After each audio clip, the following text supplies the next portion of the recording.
সকাল সকাল বিসিবিতে হাজির হয়েই তামিম দিলেন চমক। নির্বাচন থেকে প্রত্যাহার করলেন নিজের প্রার্থিতা। দিন পাঁচেক পরই বিসিবি নির্বাচনে বর্তমান সভাপতি আমিনুল ইসলাম বুলবুলের সবচেয়ে বড় প্রতিদ্বন্দ্বী হিসেবে দেখা হচ্ছিল দেশসেরা এই ওপেনারকেই। কিন্তু এবার তামিমের সরে দাঁড়ানোই পরিচালক পদ নিয়ে লড়াইয়ের চিত্রটা অনেকটাই বদলে যাচ্ছে। অন্য প্রার্থীদের জন্য সুযোগ বেড়ে যেতে পারে বলে মনে করছেন অনেকেই। কিন্তু যে বিসিবি নির্বাচন নিয়ে এত সমালোচনা ও বিতর্ক হলো তামিমকে ঘিরে, সেই তামিম কেন চূড়ান্ত যাচাই বাছাই শেষে মনোনয়নপত্র টিকে যাওয়ার পরও স্বেচ্ছায় তা প্রত্যাহার করলেন? ওয়ালটন এখন দেশের সীমানা পেরিয়ে পৌঁছে গিয়েছে 50টিরও বেশি দেশে।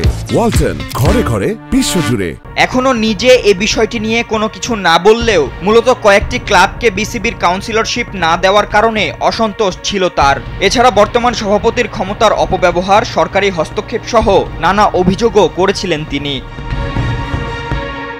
এর আগে মঙ্গলবার মিডিয়ায় গুঞ্জন ছিল 15 ক্লাব আসন্ন বিসিবি নির্বাচন বয়কটের পথে হাঁটছে, আর এবার ঘটছেও তাই। সূত্র বলছে, তামিমের প্রার্থিতা প্রত্যাহারের দিনে সাইদ ইব্রাহিম আহমেদ, ইসরাফিল খসরু, সৈয়দ বোরহানুল ইসলাম এবং রফিকুল ইসলাম বাবুর মতো হেভিওয়েট প্রার্থীরাও পরিচালক পদে নির্বাচন থেকে সরে দাঁড়াচ্ছেন। ফাতিন ইশরাক, কালবেলা।